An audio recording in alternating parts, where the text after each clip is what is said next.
Hi dear friends, അസ്സലാമു അലൈക്കും, നമസ്കാരം, വെൽക്കം ബാക്ക്. അപ്പോൾ ഇന്ന് നമ്മൾ നല്ലൊരു അടിപൊളിയായിട്ടുള്ള ഈസി ആയിട്ട് ഉണ്ടാക്കാൻ പറ്റുന്ന ഒരു ബ്രേക്ക്ഫാസ്റ്റിൻ്റെ റെസിപ്പിയാണ് കേട്ടോ. ഇത് നമുക്ക് ഈവനിങ്ങിൽ ചായയുടെ കൂടെയും അതേപോലെ ബ്രേക്ക്ഫാസ്റ്റിനൊക്കെ ഉണ്ടാക്കാൻ പറ്റുന്ന ഒരു സൂപ്പർ റെസിപ്പിയാണ്. ഈസി ആയിട്ട് ഉണ്ടാക്കാനും പറ്റും, കുട്ടികൾക്കൊക്കെ നന്നായിട്ട് ഇഷ്ടപ്പെടും കേട്ടോ. നല്ലൊരു ഹെൽത്തി ഡിഷാണ്. അപ്പോൾ ഇതെങ്ങനെയാണ് ഉണ്ടാക്കുന്നത് നോക്കാം. അപ്പോൾ വീഡിയോയിലേക്ക് പോകുന്നതിന് മുമ്പായിട്ട് ഈ ചാനലിൽ ആരെങ്കിലും പുതിയതായിട്ട് വീഡിയോ കാണുന്നവരുണ്ടെങ്കിൽ ദയവായിട്ട് ഈ ചാനൽ ഒന്ന് സബ്സ്ക്രൈബ് ചെയ്യണം കേട്ടോ. ഇനി നിങ്ങൾക്ക് ഇഷ്ടപ്പെടുകയാണെന്നുണ്ടെങ്കിൽ ലൈക്ക് ചെയ്യുക, നിങ്ങളുടെ അഭിപ്രായം എന്തായാലും കമൻറ്റ് ചെയ്യുക കേട്ടോ. നമുക്ക് നേരെ വീഡിയോയിലേക്ക് പോകാം. അപ്പോൾ ആദ്യം തന്നെ നമ്മൾ ഒരു കപ്പ് സേമിയാണ് എടുത്തിട്ടുള്ളത്, വെർമസല്ലി. അപ്പോൾ ഈ ഒരു കപ്പിന് ഒരു കപ്പ് സേമിയ എടുത്തിട്ടുണ്ട്. അപ്പോൾ ഈ ഒരു പാന് അടുപ്പത്തേക്ക് വെച്ചിട്ട് അതിലേക്ക് കുറച്ച് നെയ്യോ അല്ലെങ്കിൽ ബട്ടർ ഉണ്ടെങ്കിൽ ബട്ടർ, ഇതൊന്നും ഇല്ലെങ്കിൽ സാധാ വെളിച്ചെണ്ണ യൂസ് ചെയ്താലും മതി കേട്ടോ. കാരണം നമ്മൾ കുട്ടികൾക്ക് കൊടുക്കുന്നതല്ല, അപ്പോൾ വെളിച്ചെണ്ണ ആയാലും കുഴപ്പമൊന്നുമില്ല. എന്നിട്ട് അതിലേക്ക് ഈ ഒരു സേമിയ ഇട്ട് കൊടുത്തതിന് ശേഷം നന്നായിട്ടൊന്ന് ഇളക്കി ഒന്ന് വറുത്തെടുക്കണം കേട്ടോ. അപ്പോൾ കരിഞ്ഞു പോവാതെ നോക്കണം. അത് അത്യാവശ്യം നന്നായിട്ട് വറുത്തെടുത്തിട്ടുണ്ട്. ഇനി നമുക്ക് ഇതിലേക്ക് 2 ഗ്ലാസ് വെള്ളമാണ് ഞാൻ ഒഴിച്ചു കൊടുക്കുന്നത്. ചൂടുവെള്ളം ഒഴിച്ചു കൊടുക്കണം കേട്ടോ, പച്ചവെള്ളം ഒഴിച്ചു കൊടുക്കരുത്.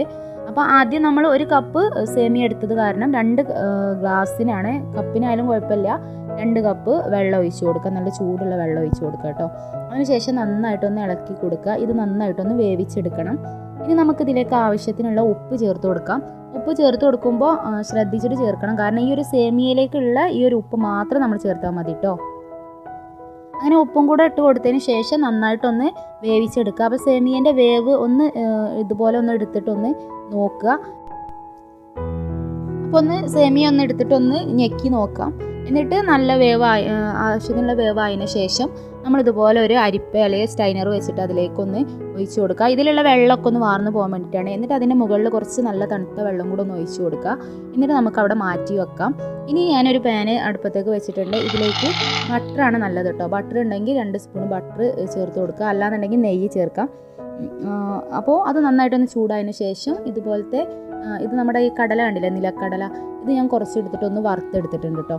അപ്പോൾ കടല ഒന്ന് വറുത്തെടുത്തതിന് ശേഷം അതേ എണ്ണയിലേക്ക് തന്നെ ഒരു 1/2 സ്പൂൺ കടുകും 1/2 സ്പൂൺ ചെറിയ ജീരകവും ഒന്ന് ചേർത്ത് കൊടുത്തിട്ടുണ്ട്.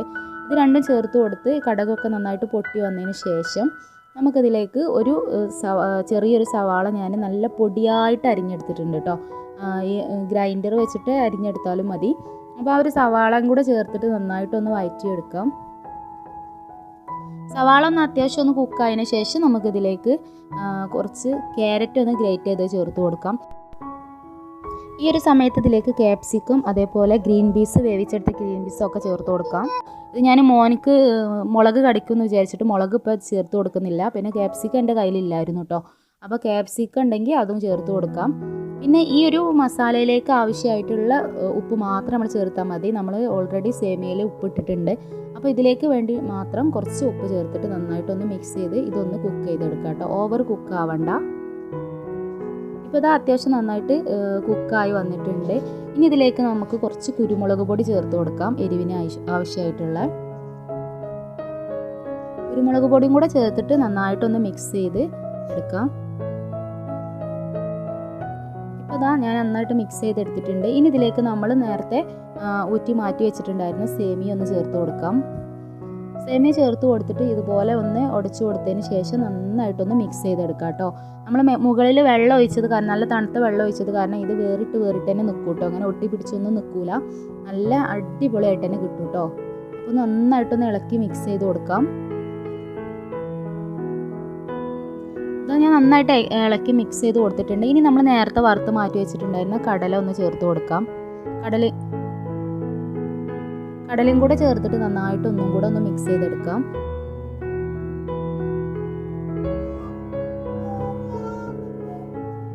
അപ്പോൾ നല്ല ടേസ്റ്റി ആയിട്ടുള്ള ഒരു ബ്രേക്ക്ഫാസ്റ്റാണ്, കുട്ടികൾക്ക് നന്നായിട്ട് ഇഷ്ടപ്പെടും. ഈ ഒരു സമയത്ത് നിങ്ങൾക്ക് ഇതിലേക്ക് നൂഡിൽസിൻ്റെ പാക്കിൻ്റെ ഉള്ളിൽ വരുന്നൊരു മസാല ഉണ്ടല്ലോ, അതുണ്ടെന്നുണ്ടെങ്കിൽ ആ ഒരു മാഗി മസാല അതുണ്ടെങ്കിൽ ഒന്ന് ഇട്ട് കൊടുത്ത് ഇളക്കി കൊടുത്താൽ പ്രത്യേക ഒരു ടേസ്റ്റ് ഉണ്ടാവും കേട്ടോ. അതൊന്നും ഇല്ലെങ്കിൽ നല്ല ടേസ്റ്റാണ്, നിങ്ങളൊന്ന് ട്രൈ ചെയ്ത് നോക്കണം കേട്ടോ. അപ്പോൾ അങ്ങനെ ഞാൻ നന്നായിട്ട് മിക്സ് ചെയ്തെടുത്തിട്ടുണ്ട്. ഇനി കുറച്ചും കൂടെ ഒരു കുരുമുളക് പൊടി മുകളിൽ വെതറി കൊടുത്തിട്ട് ഒന്നും കൂടെ ഒന്ന് നന്നായിട്ടൊന്ന് മിക്സ് ചെയ്തെടുക്കുകയാണ്. അപ്പോൾ ഇത്രയേ ഉള്ളൂ നമ്മുടെ ടേസ്റ്റി ആയിട്ടുള്ള ഹെൽത്തി ആയിട്ടുള്ള അടിപൊളിയായിട്ടുള്ള ബ്രേക്ക്ഫാസ്റ്റ് ഇവിടെ റെഡി ആയിട്ടുണ്ട്. കുട്ടികൾക്കൊക്കെ നന്നായിട്ട് ഇഷ്ടപ്പെടും കേട്ടോ. ഒന്ന് ട്രൈ ചെയ്ത് നോക്കണം. നിങ്ങളൊന്ന് കുട്ടികൾക്ക് ഉണ്ടാക്കി കൊടുത്തു വെക്കേണ്ടത് അവർക്ക് നന്നായിട്ട് ഇഷ്ടപ്പെടും കേട്ടോ. അപ്പോൾ നിങ്ങൾ ട്രൈ ചെയ്ത് നോക്കുന്ന സമയത്ത് ഫീഡ്ബാക്ക് എന്തായാലും കമൻറ്റ് ബോക്സിൽ എഴുതി അറിയിക്കാൻ മറക്കരുത്. അപ്പോൾ നമ്മുടെ ചാനൽ സബ്സ്ക്രൈബ് ചെയ്യാത്തവർ സബ്സ്ക്രൈബ് ചെയ്യുക, ഇഷ്ടപ്പെടുകയാണെങ്കിൽ ലൈക്ക് ചെയ്യുക. ഓക്കെ, അടുത്ത നല്ലൊരു ഉഷാർ വീഡിയോ ആയിട്ട് നമുക്ക് വീണ്ടും കാണാം. അതുവരെ എല്ലാവരും ഹാപ്പി ആയിട്ടിരിക്കുക, സേഫ് ആയിട്ടിരിക്കുക. Okay, tata, bye, take care.